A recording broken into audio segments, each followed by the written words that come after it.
பொதுவாக திருமண பொருத்தம் அப்படிங்கும்போது நம்ம நட்சத்திரங்களை பார்க்குறோம், ராகு கேதுவை பார்க்குறோம், செவ்வாய் தோஷம் இருக்கா அப்படிங்கிறத மெயினாக பார்க்குறோம்.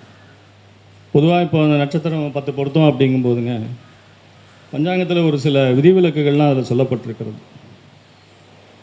பஞ்சாங்கத்தில் பார்க்கும்போது ரோகிணி, திருவாதிரை, பூசம், மகம், அஸ்தம், திருவோணம் இவை யாரும் ஆண் பெண் இருவருக்குமே ஏக நட்சத்திரமானால் உத்தமம்னு போட்டிருக்கு. பொதுவாகவே ஆண் பெண் அப்படிங்கிறது ஆணாக இருந்தாலும் சரி பெண்ணாக இருந்தாலும் சரி, செவ்வாய்ங்கிறது பொது லக்னாதிபதி. அதாவது நாடி முறையில் சுக்கிரன் இதுவாக எடுப்பாங்க, களத்திரக்காரன். செவ்வாயை இதுவாக எடுப்பாங்க, அதாவது கணவர்காரன் மங்களக்காரனாக எடுப்பாங்க. பெண் ஜாதகத்தில் ஏன் நம்ம சஷ்டாசனம் சேர்க்கக்கூடாதுன்னு சொல்கிறோம், 6-8 சேர்க்காதீங்கன்னு சொல்கிறோமா இல்லையா? 6-8 சேர்க்கக்கூடாது. நம்ம சந்திரனை மட்டும் பார்த்துட்டு மற்றதெல்லாம் விட்டுடுறோம். சந்திரன் ஒரு மனசை சொல்லக்கூடியவர் தானே ஒழிய, லக்னாதிபதி தான் அங்கே ரொம்ப முக்கியமான ஒரு பங்கினை வகிக்கக்கூடியவராக இருக்கார். அதனால் லக்னாதிபதிக்கு நீங்கள் திருமண பொருத்தம் போடும்போது லக்னாதிபதிக்கு மிக மிக முக்கியத்துவம் தர வேண்டும். அடுத்ததாக சேலத்திலிருந்து திரு குருமூர்த்தி ஐயா அவர்கள் திருமண பொருத்தமும் மன வாழ்க்கை கொடுப்பினையும் என்ற மிக முக்கியமான ஒரு தலைப்பில் பேச இருக்கிறார். ஐயா அவர்களை வருக வருக என்று வரவேற்கின்றேன். அது இனிமையான காலை வணக்கம். வணக்கம் ஐயா. இன்றைக்கி எனக்கு கொடுத்துருக்க தலைப்பு திருமண பொருத்தமும் மன வாழ்க்கை கொடுப்பினை அப்படிங்கிற தலைப்பு. பொதுவாக திருமண பொருத்தம் அப்படிங்கும்போது நம்ம நட்சத்திரங்களை பார்க்குறோம், ராகு கேதுவை பார்க்குறோம், செவ்வாய் தோஷம் இருக்கா அப்படிங்கிறத மெயினாக பார்க்குறோம். ஆனால் இதில் சக்ஸஸ் ரேட் அப்படிங்கிறது பார்க்கும்போது ரொம்ப கம்மியாக இருக்குங்க. நட்சத்திர பொருத்தங்கள் அப்படிங்கிறது ஓரளவுக்கு முக்கியத்துவம் வகிக்கிறத ஒழிய அதையே முழுமையாக வச்சு நம்ம திருமண பொருத்தத்தை போட முடியாதுங்க. ஏன்னா மன வாழ்க்கை கொடுப்பினைங்கிறது வேறு விஷயம் இருக்குங்க. நட்சத்திர பொருத்தங்கள் ஒரு பர்டிகுலரான ஒரு பர்சன்டேஜ் தான் ப்ளே பண்ணுதுங்க. பொதுவாக இப்போ அந்த நட்சத்திரம் 10 பொருத்தம் அப்படிங்கும்போதுங்க, பஞ்சாங்கத்தில் ஒரு சில விதிவிலக்குகள்லாம் அதில் சொல்லப்பட்டிருக்கிறது. பஞ்சாங்கத்தில் பார்க்கும்போது ரோகிணி, திருவாதிரை, பூசம், மகம், அஸ்தம், திருவோணம் இவை யாரும் ஆண் பெண் இருவருக்குமே ஏக நட்சத்திரமானால் உத்தமம்னு போட்டிருக்கு. சபரி பண்ண நான் நிறைய பேருக்கு இதை குறித்து கொடுத்துருக்கேங்க. அதாவது ரோகிணி, திருவாதிரை, பூசம், மகம், அஸ்தம், திருவோணம் இதை குறித்து கொடுத்துருக்கேன். நல்லா இருக்காங்க, லைஃப்பில் நல்லா இருக்காங்க. இப்போ இங்கே ரஜ்ஜு பொருத்தம் இருக்காது, தினப்பொருத்தம் இருக்காது, நிறைய பொருத்தங்கள் இதில் மிஸ் ஆகும், பார்த்தீங்கன்னா தெரியும். ஏன்னா நம்ம தாராபலன் ரீதியாக பொருத்தம் பார்க்குறோமா இல்லையா? தினப்பொருத்தம்னா என்ன சொல்கிறோம்? ஒற்றைப்படையில் வரக்கூடாதுங்கிறோம் இல்லையா? 1, 3, 5, 7 வரக்கூடாது. இது ஒன்று தானே, ஏக நட்சத்திரமாச்சு. இன்னொன்று திசாசந்தி வரும், நல்லா யோசிச்சு பார்த்தீங்க, திசாசந்தி வரும். ஆனால் இது நல்லா இருக்காங்க. அடுத்தது ஒரு 8 நட்சத்திரம்: அஸ்வினி, கார்த்திகை, மிருகசீரிஷம், புனர்பூசம், உத்தரம், சித்திரை, அனுஷம், உத்திராடம் இவை 8 மத்தியமம். அப்போ அதில் ஒரு 6, இதில் ஒரு 8, 14 நட்சத்திரங்கள் அடிபட்டு போயிடுது.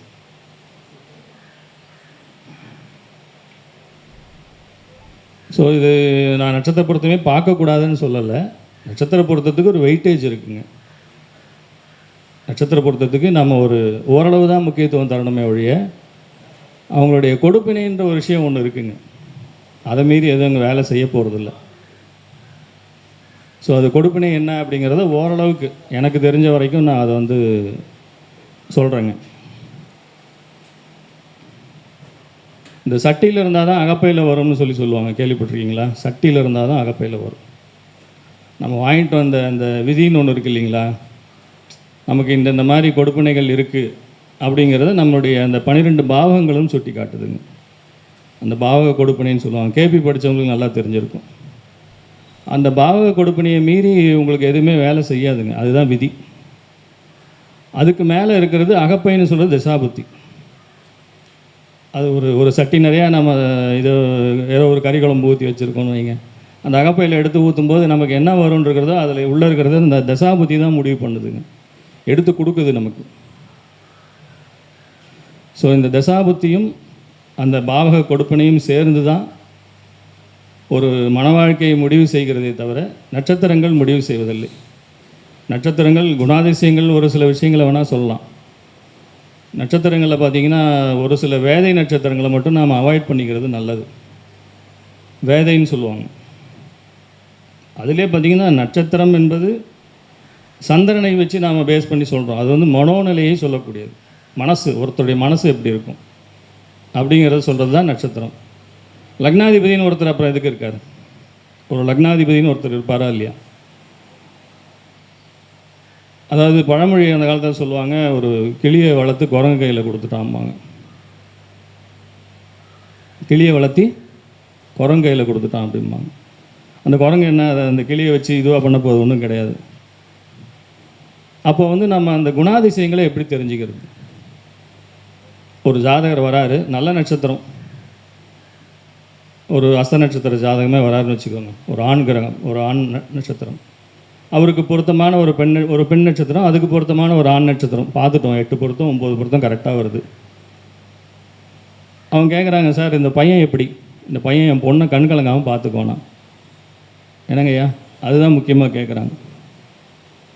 அதாவதுங்க, அந்தஸ்துங்கிறது ஒரு விஷயம் இருக்குங்க. நம்ம அந்தஸ்துக்கு மேலேயோ கீழேயோ நம்ம போகிறதில்ல, அதை அப்படியே சப்ஜெக்டை ஓரமாக வச்சுருவோம். இதே அந்தஸ்து உள்ள பையன் 4 பையன் இருக்காங்க, இந்த 4ல் 1 வந்து என் பொண்ணுக்கு சூஸ் பண்ணி கொடுங்கன்னு கேட்குறாங்க. அந்த 4ல் 1 நீங்கள் எதை சூஸ் பண்ணுவீங்க? எல்லாமே நட்சத்திர பொருத்தம் கரெக்டாக இருக்குது. 8 பொருத்தம் 9 பொருத்தம் இருக்குங்க. அப்போ நாம் என்ன பண்ணுறோம்? அந்த கொடுப்பினை என்னங்கிறத பார்க்கணும். மன வாழ்க்கை கொடுப்பினை என்பது இந்த ஜாதகருக்கு என்ன விதிக்கப்பட்டிருக்கிறது அப்படிங்கிறத பார்க்குறோம். விதிக்கப்பட்ட விஷயங்களில் வந்து சரியில்லை அப்படிங்கிறத ஒதுக்கணும். யாருக்கு மன வாழ்க்கை நல்லாயிருக்கும் அப்படின்னு பார்த்துட்டு அவருக்கு அந்த பொண்ணை கட்டி கொடுக்கலாம். இந்த 4 பேரில் யார் வந்து எந்த ஜாதகம் வெயிட்டேஜாக இருக்குது, நல்லா இருக்குது அப்படிங்கிறத பார்க்கணும்.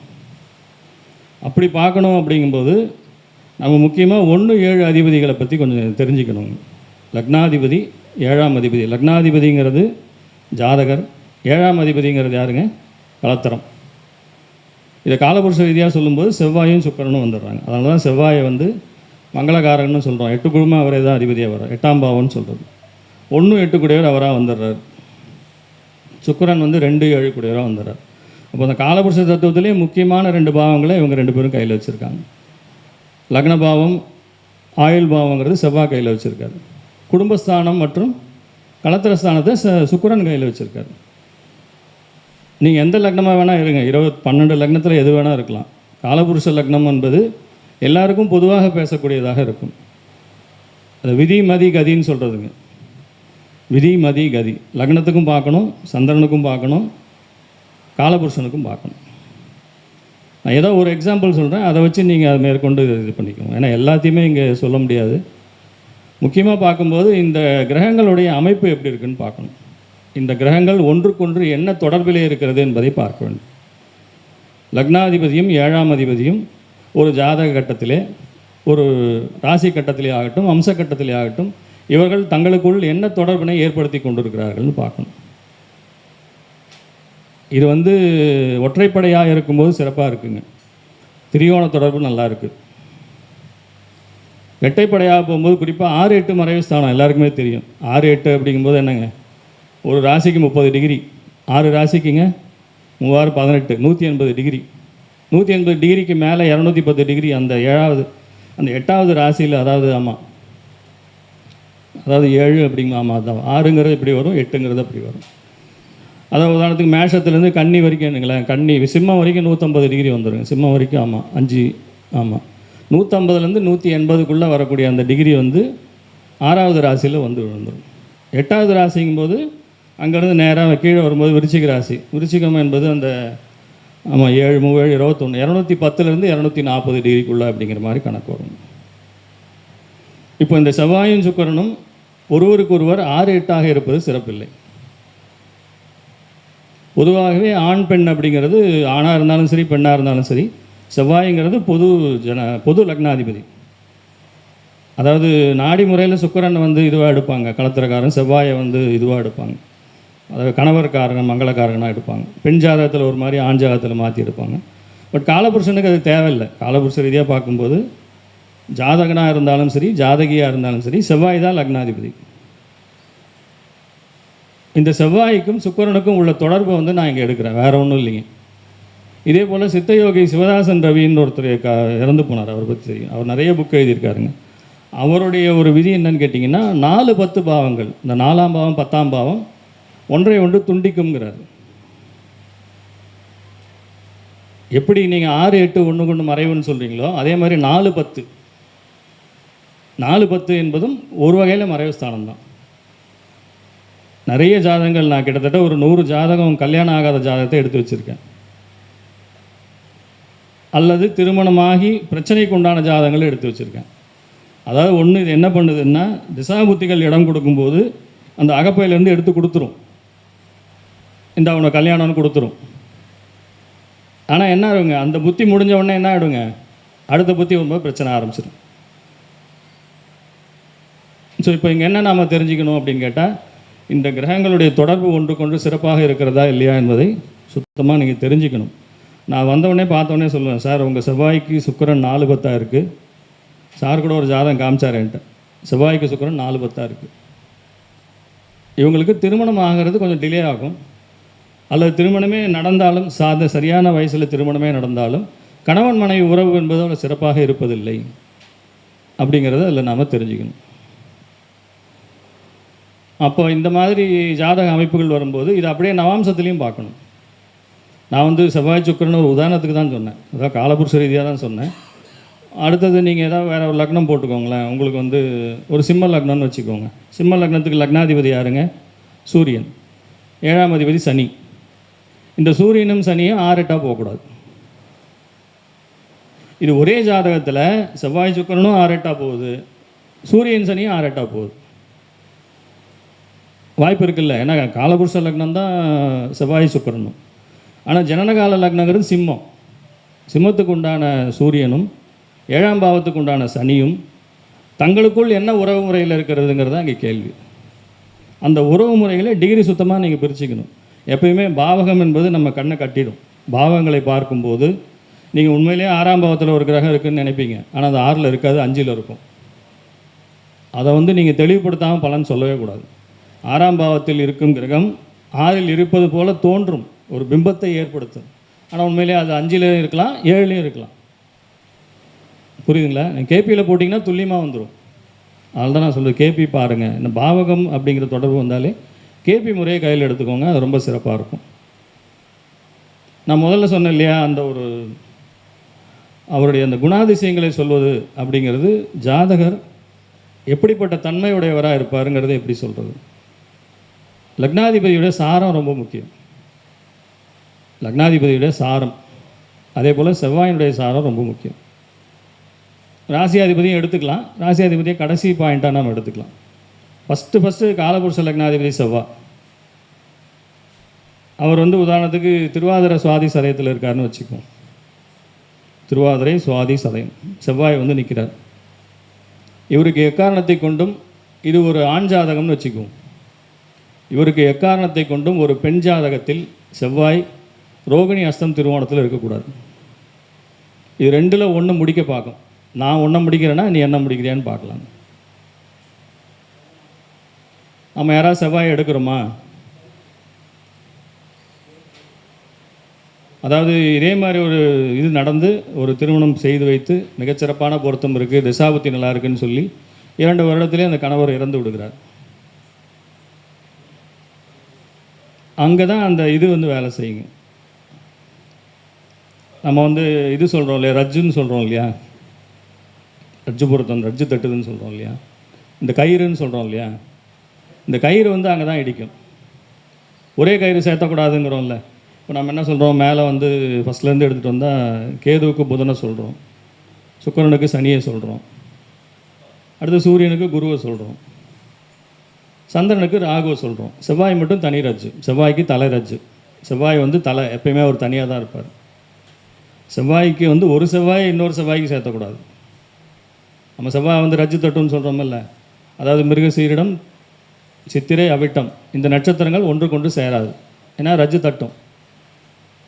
இதை வந்து நீங்கள் நட்சத்திரங்களுக்கு பார்க்குறத விட லக்னாதிபதிக்கு பாருங்கன்னு நான் சொல்கிறேன். நான் வந்து அதே தான் சொல்கிறேன், அதை மாற்றுக்கழுதுலாம் ஒன்றும் இல்லை. செவ்வாயினுடைய சாரம் என்பது மிக மிக முக்கியமானது.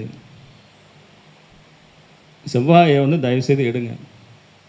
ஜாதகர்னால் அது செவ்வாய் அப்படின்ற ஒரு மைண்ட் செட்டு கொண்டு வாங்க. இதில் ஒன்றும் தவறு ஒன்றும் இல்லை. நம்ம லக்னாதிபதி தான் எடுக்கிறோம், அதாவது காலபுருஷ லக்னாதிபதி, அவ்வளோதான். அடுத்தது உங்களுடைய சொந்த லக்னாதிபதி எடுங்க. சிம்ம லக்னம்னா சூரியன் எடுங்க, கடக லக்னம்னா சந்திரன் எடுங்க. அவர் என்ன சாரம் வாங்கியிருக்காருன்னு பாருங்கள். அப்போ இந்த செவ்வாய் வந்து ராகுசாரம் வாங்கிட்டாலே அவர்கிட்ட அளவு கடந்த பிடிவாதம் இருக்கும். யாருக்காவது இருக்கா செவ்வாய் ராகுசாரத்தில்? திருவாதிரை, சுவாதி, சதயம் இருக்கா? பிடிவாத குணம் இருக்கா? என்ன சாரம்? திருவாதிரை. இவங்க வந்து அவ்வளோ சீக்கிரம் அனுசரிக்க மாட்டாங்கன்னா வேணும்னு பண்ணுறது இல்லைங்க, அது இயல்பாக வந்துடும். இயல்பாகவே ஒரு சில விஷயங்களை அவங்க தொட்டாங்கன்னா, பிடிச்சாங்கன்னா உடம்பு பிடியாக பிடிப்பாங்க. சில விஷயங்கள் ப்ராக்டிக்கலாக யோசிக்காமல் அவங்களுக்கு எப்படி பிடிச்சிருக்கோ அப்படி யோசிப்பாங்க. இது வந்து இயல்புக்கு மாறானதாக கூட இருக்கலாம். அப்போ இயல்புக்கு மாறான விஷயத்தை பிடிவாதமாக ஒரு பையன் செய்யும்போது கலத்திரம் பாதிக்கப்படுமா கூடாது. இதுவே செவ்வாய் சந்திரன் சாரம் வாங்கியதுன்னு வைங்க, அந்த பெண் எப்படி இருக்கும் தெரியுமா? ரொம்ப உணர்ச்சி வசப்படும். நீங்கள் ஏதாவது டக்குன்னு சொல்லிட்டீங்கன்னா அழுதுடும், புசு புசுன்னு கண்ணில் தண்ணி வந்துடும். ஆணுக்கு இருந்தாலும் அப்படி தான். ஒரு பையனுக்கு வந்து செவ்வாய் அஸ்தத்தில் இருக்குது, தம்பி நீ டக்குன்னு அழுதுருவ இல்லைன்னா, ஆமாங்க அப்படிமா, என்னால் அழுவாச்சி கண்ட்ரோல் பண்ண முடியலன்னு. ஏன்னா அந்த சந்திரன் தாய்மை உள்ளம். அம்மா அழுவால மாட்டாளா? அம்மா டக்குன்னு ஏதாவது ஒன்றா அழுதுருவா. அப்பா அழுவாரா? அவர் மனசே இருந்தாலும் வெளியே காட்ட மாட்டார். அப்போ சந்திரங்கிற அந்த தாய்மை உள்ளம், அந்த செவ்வாய் வந்து அதை பிரதிபலிக்குது. அப்போ தான் அதெல்லாம் சொல்கிறேன், இந்த பையன் ரொம்ப ரொம்ப பிடிவாத குணமாக ரொம்ப ரொம்ப இதுவாக அடமெண்ட்டாக இருக்கும். சந்திரன்கிறது எப்படி இருக்குங்க? ரொம்ப சாஃப்ட் நேச்சராக இருக்கும், ரொம்ப அப்படியே டெலிகேட்டுன்னு சொல்லுவாங்க. ஒரு பூவை போன்ற அந்த மலர்கள் வாடி போவதில்லை, காலையில் உற்பத்தியாகி சாயங்காலத்தில் வாடி போவதில்லை. அப்படி அவங்களுடைய மனநிலை காலையில் ஒரு மாதிரி இருக்கும், சாயங்காலம் ஒரு மாதிரி இருக்கும். அவங்களால இந்த ஃபோர்ஸை வந்து தாங்க முடியாது. யார்? அந்த ராகுங்கிறது ஒரு பெரிய பிரம்மாண்டம். சந்திரனுக்கு நேர் எதிர் குணங்களை கொண்டவர் ராகு. புரியுதுங்களா? ராகு எல்லாம் தனக்கு வேணும்னு ஆசைப்படும், எல்லாத்தையுமே நான் தான் பண்ணணும், எனக்கு தான் எல்லாம் அப்படிங்கிற எண்ணம், அந்த பேராசைங்கிறது அதிகமாக இருக்கும் ராகு கிட்ட. அப்போ அந்த லக்னாதிபதி அந்த சாரம் வாங்கியிருக்காரு அப்படிங்கும்போது அந்த ஆணினுடைய லக்னாதிபதிக்கும் பெண்ணினுடைய லக்னாதிபதிக்கும் எப்படிப்பட்ட தொடர்புகள் இருக்குன்னு பார்க்கணும். அதே போல் செவ்வாய் வந்து ஒன்றுக்கு ஒன்று வேதையில் அமரக்கூடாது. ஒரு ஆண் ஜாதகம் கொடுக்குறாங்க, மேஷத்தில் இருக்குது, மேஷத்தில் ஒரு பரணி நட்சத்திரத்தில் இருக்குதுன்னு வச்சுப்போம், அது ஆட்சி தானே, வலு. செவ்வாய் வந்து வலுவாக இருக்கார். ஒரு பெண் ஜாதகத்தில் விருச்சிகத்தில் இருக்குது, பரணிக்கு வேதை என்னங்க? அனுசம். அனுசத்தில் அந்த பெண்ணுக்கு இருக்கக்கூடாது. இந்த வேதை ஒன்று கடுமையாக வந்து எதிர்த்துக்கிட்டே இருக்கும், ஒவ்வொரு நேரம் இல்லாமல் தினம் சண்டையாகவே இருக்கும். ஏன்னா ரெண்டுமே ஆட்சி பெற்ற செவ்வாய், நீயா நானா பார்த்துடலாம், மோதி பார்த்துடலாம். அந்த மேஷ செவ்வாயோட விருச்சிக செவ்வாய்க்கு ரொம்ப ஆக்ரோஷம் அதிகங்க. விருச்சிகமே ஒரு ஆக்ரோஷமான ராசி, தேள் கொட்டிக்கிட்டே இருக்கும். அப்போ செவ்வாய் அந்த வீட்டில் உட்காந்துன்னா அவனுடைய வாக்கு எப்படி இருக்குங்க? அந்த வாக்குங்கிறது அடுத்தவர்களை காயப்படுத்துவதாக, அடுத்தவர்களை புண்படுத்துவதாகத்தான் இருக்கும். விருச்சிக செவ்வாய் யாருக்காக இருந்தால் யோசிச்சு பாருங்கள். அவங்கெல்லாம் எதுக்கு சொல்கிறேன்னா, தப்பாக நான் எதுவும் சொல்லலைங்க, நம்ம பிரபஞ்சம் நமக்கு கொடுத்தது அதுதான். நம்ம குணத்தை வந்து நாம் வந்து இதுதான் இப்படி தான் இருக்கணுங்கிறதெல்லாம் நாம் எடுத்துக்கிறது இல்லை, தானாகவே வருது. அது எதையுமே நாம் வந்து வேண்டி பெற்றதில்லை, தானாக நவகிரகங்கள் நமக்கு கொண்டு வந்து கொடுக்குதுங்க. அப்போ நாம் ஒரு முக்கியமான வேலையை செய்யும்போது, ஒரு பொருத்தம் போடும்போது இதை நம்ம பார்க்கணுமா இல்லையா? இந்த பையன் எதையுமே வந்து நம்மளை செய்ய விட மாட்டான், எதையுமே இவன் கேட்டு தான் செய்யணுமா. அதேமாதிரி சூரியன் சாரம் வாங்கியிருக்குன்னு வச்சுக்கோங்க, செவ்வாய் வந்து கிருத்திகை, உத்தரம், உத்திராடம் இந்த 3 நட்சத்திரத்தில் இருக்குது. நான் தான் டான் மாதிரி நிற்பான். அவங்க வீட்டில் எல்லோரும் அப்பா அம்மா உட்பட அவனை கேட்டு தான் எல்லாம் செய்வாங்க. சூரியன் கிருத்திகையில் யாருக்காவது இருந்தால் பாருங்கள். கிருத்திகை வந்து செவ்வாய் கர்மாவையும் வெளிப்படுத்தும். செவ்வாய் வந்து கிருத்திகையில் இருந்து அந்த செவ்வாய் கர்மா வெளிப்படும் போது கண்டிப்பாக மன வாழ்க்கை பிரச்சனை உண்டு. எழுதி கூட வச்சுக்கோங்க. மன வாழ்க்கை சூரியன் யாருக்கெல்லாம் கிருத்திகையில் சூரியன் செவ்வாய் யாருக்கெல்லாம் வந்து கிருத்திகையில் இருக்கோ அவங்களுக்கு மன வாழ்க்கை பிரச்சனை வந்தே தீரும். காரணம் ஈகோவுக்கான கிரகம் எதுங்க? சூரியன். தான் என்ற எண்ணம், தான் என்ற ஏன்னா அவன் அவன் அப்படி ஒரு ராஜா மாதிரி இருப்பான். அவனுக்கு குரு ஆகவே ஆகாது. ஏன்னா குருங்கிறது எல்லாரோடையும் அனுசரித்து போகணும். எல்லாமே வந்து ஒரு தர்மப்படி ஒரு நியாயப்படி எப்படி இருக்கணுங்க, சரியாக இருக்கணும்னு நினைக்கக்கூடிய கிரகம் குரு. அடுத்தவங்களுக்கு அட்வைஸ் பண்ணிக்கிட்டு இருக்கும். தானும் அதை போல் நடந்து காட்டும். தன்னை முன்னுதாரணமாக என்ன பண்ணிப்பாங்க, மற்றவங்களுக்கு முன்னுதாரணமாக இவன் இருந்து காட்டுவான். அப்போ அந்த குருசாரம் வாங்கின ஒரு செவ்வாய் குருசாரம் வாங்கின ஒரு பெண்ணுக்கோ ஆணுக்கோ சூரியன் சாரம் வாங்கின ஒரு ஆணையோ பண்ணியோ திருமணம் செய்யக்கூடாது. அங்கேயும் ரஜ்ஜு தட்டும். சூரியனுக்கு குரு ஆகாது. வேதையாகவும் வரும் சார். இந்த ரஜ்ஜு வேதையெல்லாம் ஒன்றோட ஒன்று மிங்கிள் ஆகி தான் சார் வருது. நான் பார்த்த ஆய்வுப்படி அப்படியே 100% ஒத்து போகுதுங்க. என்னன்னு பார்த்தீங்கன்னா, முதல்ல கேது அஸ்வினி நட்சத்திரம், அதுக்கு வேதை வந்து கேட்டை, அஸ்வினிக்கு வேதை கேட்டை. இந்த பக்கம் வந்தீங்கன்னா மகம் இருக்கா, மகத்துக்கு ரேவதி. இங்கே மூலத்துக்கு ஆயில்யம். இதுதான் வேதை. கேதுவுக்கு புதன் ஆகாது. அது வந்து 8வது ராசியில் வந்தால் பிரச்சனை. அதுதான் வேதை. ஏன் நம்ம சஷ்டாசகம் சேர்க்கக்கூடாதுன்னு சொல்கிறோம், 6 8 சேர்க்காதீங்கன்னு சொல்கிறோமா இல்லையா? 6 8 சேர்க்கக்கூடாது. நம்ம சந்திரனை மட்டும் பார்த்துட்டு மற்றதெல்லாம் விட்டுடுறோம். சந்திரன் வந்து ஒரு மனசை சொல்லக்கூடியவர் தானே ஒழிய, லக்னாதிபதி தான் அங்கே வந்து ரொம்ப முக்கியமான ஒரு பங்கினை வகிக்கக்கூடியவராக இருக்கார். அதனால் லக்னாதிபதிக்கு நீங்கள் திருமண பொருத்தம் போடும்போது லக்னாதிபதிக்கு மிக மிக முக்கியத்துவம் தர வேண்டும். சரிங்களா? அடுத்தது வந்து திருமண பொருத்தத்தில் பிரச்சனை தரக்கூடிய அமைப்பு நான் முதலே சொன்ன மாதிரி இந்த 6 8 இருக்கிறது. இந்த கிரகங்கள் ஒன்றுக்கு ஒன்று 6 8 இருக்கிறது. காலபுருஷ ரீதியாக குரு யாருங்க? குரு எந்த ராசிக்கு அதிபதி? 9 12. செவ்வாய் வந்து 1 8 கூடியவர். செவ்வாய் வந்து ஜாதகர்னு வச்சுப்போம். ஒரு உதாரணத்துக்காக சொல்கிறேன். குரு வந்து தந்தை.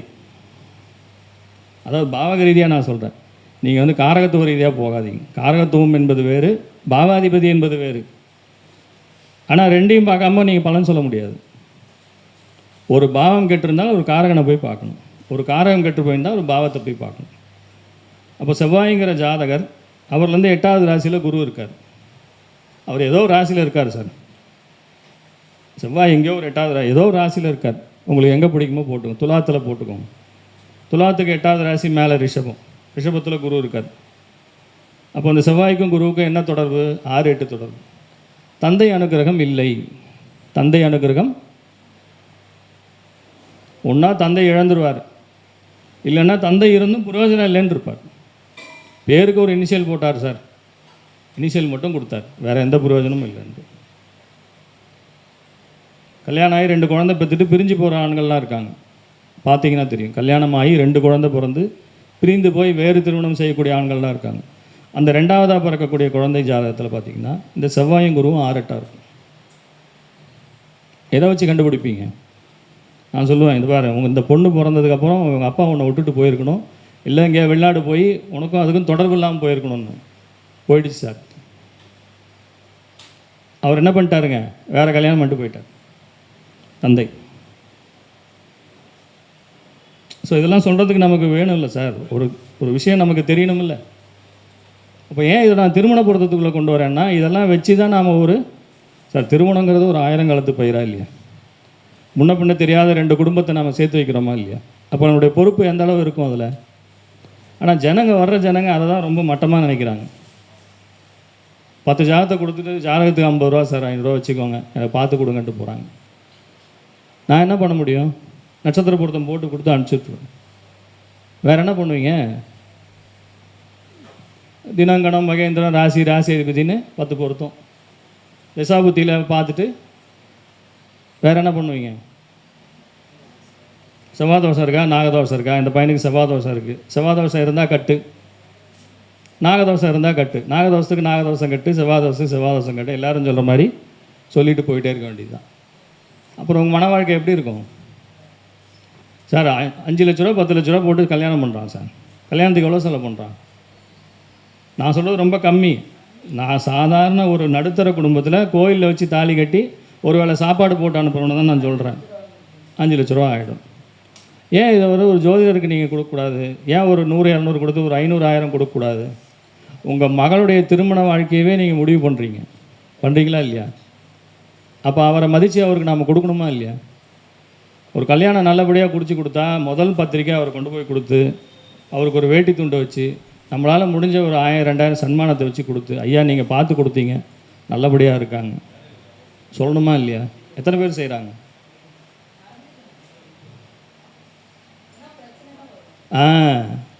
அம்மா சொல்கிற மாதிரி என்ன வருவாங்க, நாளைக்கு வந்து அது புட்டுக்குச்சின்னா வந்துடுவாங்க. சார் நீங்கள் தான் குறித்து கொடுத்தீங்க, என்ன சொல்கிறீங்க அம்மாங்க? நான் சொல்லுவேன், எங்கப்பா ராகுக்கு கரெக்டாக இருக்குது, செவ்வாய்க்கு செவ்வாய் கரெக்டாக இருக்குது, நட்சத்திர பொருத்தம் 10க்கு 8 சரியாக இருக்குது. அவன் தலைவிதி சரியில்லை, நான் என்ன பண்ணிட்டோம்?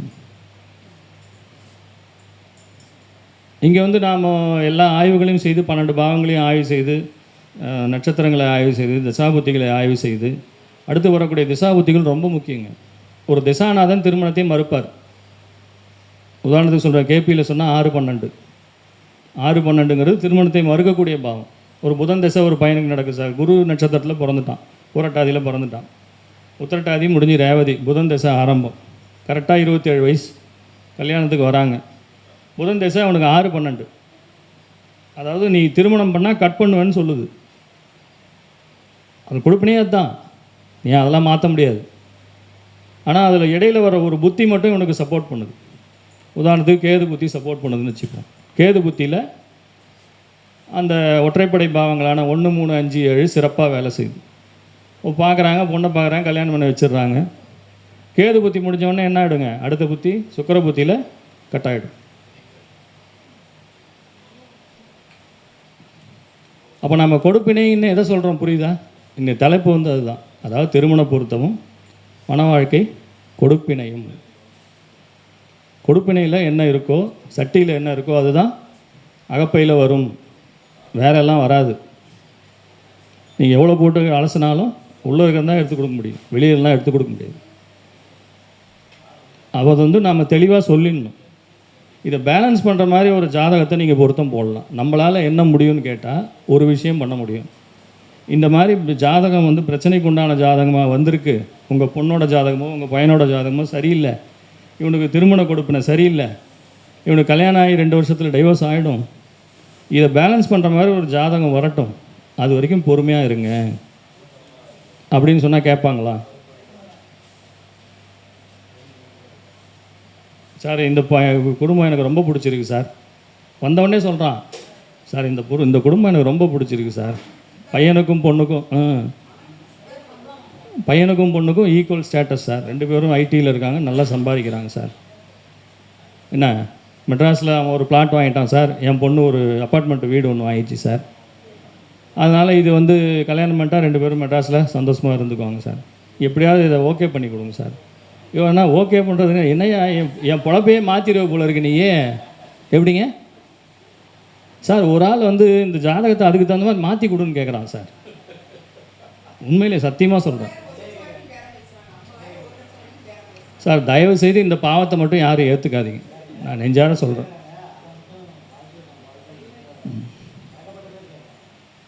ஏன்னா அவங்களுக்கு பொறுத்த வரைக்கும் பையனுக்கு கல்யாணம் ஆகலையேங்கிற ஒரு வருத்தம். 34 வயசு பையனுக்கு 34 வயசு ஆகிடுச்சிங்க, இதுக்கு மேலே எப்படிங்க ஒரு கல்யாணம் பண்ணுறது, எப்போங்க ஒரு பிள்ளை குட்டி பேர பிள்ளையை நான் பார்க்குறது, இப்படியே போயிடுவோம் போல இருக்கு.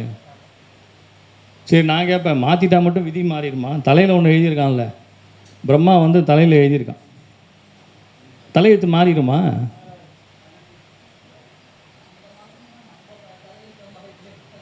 சரி, இந்த கர்மாவை நாம ஏன் சேர்த்திக்கணும்னு தான் கேட்குறேன்.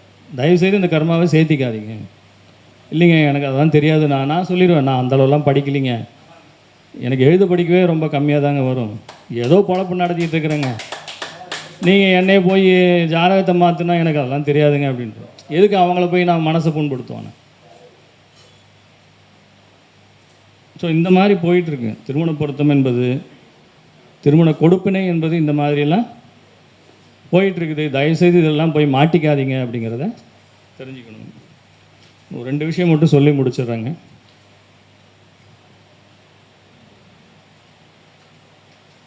இன்னொரு விஷயங்க, இதில் நம்ம செவ்வாயை பற்றி சொல்லும்போது தனித்த செவ்வாயாக இருக்கான்னு பாருங்கள். தனித்த செவ்வாய்னா என்னங்க? ஒரு ஜாதகத்தில் பார்க்குறேன், எல்லா கிரகமும் ஒரு பக்கம் கிடக்கு, செவ்வாய் மட்டும் கீழே கிடக்கு. அப்போ செவ்வாய்ங்கிற லக்னாதிபதி ஜாதகர் எந்த தொடர்பும் இல்லாமல் தனியாக இருப்பார். ஜோசியம் சொல்கிறது ரொம்ப ஈஸிங்க, அதை நம்ம தெரிஞ்சுக்கிட்டோம்னா ஈஸி. முக்கால்வாசி குடும்பத்தை விட்டுட்டு வெளிநாடுகளில் போய் தனியாக தனிமரமாக இருக்கிறவங்க ஜாதகம்லாம் பாருங்கள், செவ்வாய் தனியாக தான் இருக்கும், இல்லைன்னா லக்னாதிபதி தனியாக இருப்பார். ஏன் செவ்வாய் செவ்வாய்னு மறுபடியும் சொல்கிறேன்னா, அது காலபுருஷ லக்னாதிபதிங்க, அது வேலை செய்யுது. வேலை செய்யலைன்னு நான் எப்படி சொல்லுவேன்? பார்க்கும்போதே கண்ணுக்கு நேராக தெரியுதுங்க. இந்த ஜாதகரை வந்து தனித்து விட போகுது, அதுக்கான தசாபுத்திக்காக அது வெயிட் பண்ணுதுங்க, வேறு ஒன்றும் இல்லைங்க. தசாபுத்தி வர வரைக்கும் இருப்பான், படிக்கிற வரைக்கும் இருப்பான், அட்லீஸ்ட் ஒரு ஸ்கூல் காலேஜ் படிக்கிற வரைக்கும் இருப்பான். நிறைய பேர் இப்போ காலேஜுக்கே வெளியே போயிடுறாங்க, ஹாஸ்டல் போயிடுறாங்க. அங்கேருந்து நேராக சென்னை இல்லைன்னா பெங்களூர், அங்கேருந்து நேராக யூஎஸ்ஏ. ஏதாவது வேணுமா, நல்லது கெட்டது நடக்குமா, அங்காளி பங்காளி வீட்டில் ஏதாவது நல்லது கெட்டதா? என் பையன் ஃபாரினில் இருக்கான், என் பையன் டாலரில் சம்பாதிக்கிறான் தெரியும். மாரல் வேல்யூலாம் போயிடுச்சுங்க, இன்றைக்கி வந்து வெறும் ஃபினான்ஷியல் வேல்யூ தான். என் பையன் டாலரில் சம்பாதிக்கிறான். கடைசியில் காலத்தில் அப்பா சாவா கிடந்தால் கூட வரமாட்டேங்கிறாங்க. அப்பா அம்மாவுக்கு உடம்பு சரியில்லை, ஏதோ ஒரு தலைவலி கால்வலி ஏதோ ஒன்று ஆயிடுச்சு, ஒரு சர்ஜரி, அப்போ நான் டாலர் அனுப்பிச்சிடுறேங்க.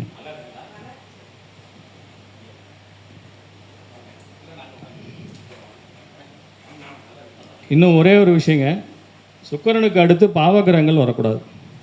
கலத்திரக்காரகன் என்று சொல்லப்பட்ட சுக்கிரன் சந்திரனை நோக்கி போகிறது ஒரு மிக மோசமான ஒரு அமைப்பு. சந்திரன்கிறது தேய்மானத்தை சொல்லும். சந்திரன்கிறது எப்பயுமே தேய்மானத்தை சொல்லும், வளர்ந்து வளர்ந்து தேயக்கூடிய கிரகம். அது பௌர்ணமி சந்திரன் சார், அது அந்த சுபத்துவம் பாபத்துவம் அதெல்லாம் எதுவுமே வேலை செய்யாது. நான் சொல்கிறது என்னென்னா, சுக்கிரன் போய் தொடக்கூடிய கிரகம் சந்திரனாக இருக்கக்கூடாது. சந்திரனுக்கு அப்புறம் வரக்கூடிய கிரகம் ராகு கேது சனி வரக்கூடாது. தொடக்கூடிய கிரகங்கள் ரொம்ப முக்கியம். ஒரு 7ஆம் அதிபதி ஒரு ஜாதகத்தில் சந்திரனை தொட்டு கேதுவை தொட்டு சனியை தொட்டார் என்றால் கண்டிப்பாக திருமண வாழ்க்கை வெட்டிடும். சுக்கிரனுக்கும் இதே பொருந்தும். ஒரு பையன், ஆமாம், துலா லக்னம், சுக்கிரன் 8ல் ரிஷபத்தில், அதுக்கப்புறம் கிரகமே இல்லை, சிம்மத்தில் கேது. சரியாக வருஷம் ஞாபகம் இல்லை. நான் சொன்னேன், இவனுக்கு கல்யாணம் பண்ணுறதுக்குள்ளே போதும் ஆகிடுங்க, அப்படியே மீறி நீங்கள் கல்யாணம் பண்ணாலும் மன வாழ்க்கை அவ்வளோ சிறப்பாக இருக்காதுங்க அப்படின்னு. எதை வச்சு சொன்னேன்? சுக்கிரனை வச்சு சொன்னேன். ஏன்னா அவர் தான் 7ஆம் அதிபதி, குடும்பாதிபதியும் அவரே தான், 2 குடியவரும் அவரே தான், 7 குடியவரும் அவரே தான். அதனால் கிரகங்கள் வந்து எப்படி அமைஞ்சிருக்குங்கிறத முதல்ல பாருங்கள். கிரகங்கள் அவுட்லைன் பார்த்துக்கோங்க. ஃபஸ்ட்டு ஒரு ஜாதகத்தை வாங்கின உடனே எந்தெந்த கிரகம் தனியாக கிடக்கு, எந்தெந்த கிரகம் கூட்டாக இருக்குது, அடுத்தடுத்து கிரகங்கள் வந்து காலி கட்டம் இல்லாமல் இருக்கான்னு பார்த்துக்கோங்க. ஒரு சிம்ம லக்ன ஜாதகங்க, 7 கூடிய சனி, 1988, 7 கூடிய சனி 88ல் வந்து தனுசில் இருக்கார். தனுசில் பூராட நட்சத்திர சாரம், சரிங்களா? 7ல் வந்து ராகு, லக்னத்தில் கேது, சிம்மத்தில் கேது, 7ல் ராகு, அதாவது கும்பத்தில் ராகு, சனி வந்து 5ல் இருக்கார். 7 கூடியவர் 5ல் என்ன சொல்லுவீங்க? காதல் திருமணத்துக்கு வாய்ப்பு. 7-5 தொடர்னா காதல் திருமணத்துக்கு வாய்ப்பு. அவனுக்கு அதான் நடக்கலை. 88ல் பிறந்தவன், இன்றைக்கி என்ன வயசுங்க? இன்னைக்கு வரைக்கும் அவனுக்கு கல்யாணம் ஆகலை. இன்றைக்கி நான் பேசிகிட்டு இருக்கிற வரைக்கும் அவனுக்கு கல்யாணம் ஆகலை. பையன் சென்ட்ரல் கவர்மெண்ட் ஜாபில் இருக்கான், மாதம் 2 லட்ச ரூபா சம்பாதிக்கிறான். யாரை போய் கேட்டாலும் சார் இன்றைக்கி ஆகிடும் நாளைக்கு ஆகிடும்னு சொல்கிறாங்க. ஆனால் இன்ன வரைக்கும் நான் பார்த்தோன்னே சொன்னேன், சார் உங்கள் பையனுக்கு கல்யாணம் ஆகிறது குதிரை கொம்பு சார், கல்யாணம் பண்ணிட்டீங்கன்னா அது உங்கள் வாழ்நாள் சாதனைன்னு சொன்னேன். எப்படிங்க? உங்கள் வாழ்நாள் சாதனை. முன்னாடியும் கட்டமெல்லாம் காலி, பின்னாடியும் கட்டமெல்லாம் காலி. எங்கே கிரகம் இருக்குன்னா ரிஷபத்துலேருந்து கிரகம் இருக்குது. அதாவது சிம்ம லக்னம், கிரகம் பூரா அப்படி மேலே இருக்குங்க. 7ல் ராகு, 5ல் சனி. சனி போய் தொடக்கூடிய ராகுவை, அதுக்கப்புறம் காலி கட்டம் பூரா 4-5 கட்டம் காலியாக இருக்குது. இவங்கெல்லாம் தலைகீழ் நிற்கிறாங்க, இன்னும் திருமணம் ஆகலை. எல்லாமே இருக்குங்க. அவனுக்கு என்னென்ன வேணும், சொந்த வீடு இருக்குது, வாசல் இருக்குது, அம்மா அப்பா இருக்காங்க, பார்க்குறதுக்கு ஆள் இருக்குது, எல்லாமே இருக்குங்க. கல்யாணம் மட்டும் ஆக மாட்டேங்குது. இப்போ வந்து ஆண்டவன் தான் பதில் சொல்லணும். இந்த பையனுக்கு கல்யாணம் ஆகிறதுக்குள்ளே அவங்க தலைகீழ் தண்ணி குடித்தாலும் அதான் வாழ்நாள் சாதனைன்னு சொல்லிட்டாங்க.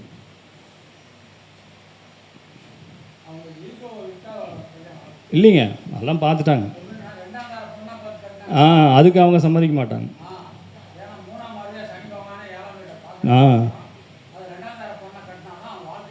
அதான் ஏன்னா இனிமேல் இதுக்கு மேலே வந்துடுவாங்க அவங்க. இப்போ வந்து பையனுக்கு 37 வயசு ஆகுதுங்க, 37. இன்னும் 1 வருஷம் பார்ப்பாங்க, செகண்ட் மேரேஜ் பொண்ணை கட்டி வச்சுருவாங்க. ஐயா அந்த மாதிரி வந்துடுவாங்க. ஆனால் எல்லாமே இருக்குங்க, அவங்க அந்தஸ்து இருக்குது, கௌரவம் இருக்குது, எல்லாமே இருக்குங்க. பையனுக்கு மட்டும் கல்யாணம் ஆக மாட்டேங்குது. ஏதோ ஒன்று பார்த்தா தட்டி போகுதுங்க, வேறு ஒன்றும் இல்லை. நான் சொன்னேன் முடிஞ்சிடும், சீக்கிரம் முடிஞ்சிடும், கவலைப்படாதீங்க அப்படின்னு சொல்லி வச்சுருக்கேன். இன்னும் இதாக மாட்டேங்குது, போயிட்டுருக்குங்க. நல்லதுங்க. வாய்ப்பளித்த சதீஷ் ஐயாவுக்கு நன்றி தெரிவித்துக்கிறேன். மிக சிறப்பான முறையில் திருமண பாவமும் கொடுப்பினையும் என்ற தலைப்பில் நமக்கு சிறப்புரையாற்றிய குருமூர்த்தி ஐயா அவர்களுக்கு கண்டிப்பாக சொல்லிடணும். ஐயா உங்கள் நம்பர் சொல்லணும். உங்கள் நம்பர் மைக்கிள் குருமூர்த்தி ஐயருங்க, 98 94 30 63 13 9894 306313. ஐயா அவர்களுக்கு நம்ம துரைசாமி ஐயா அவர்கள் சிறப்பு மரியாதை செய்வார்கள். ஐயா வாங்கய்யா. நமது சேனல் வந்து எஸ்கே அஸ்ட்ரோ ஆன்மீக சேனல். நிறைய சேனல் பாருங்கள் ஐயா தான்.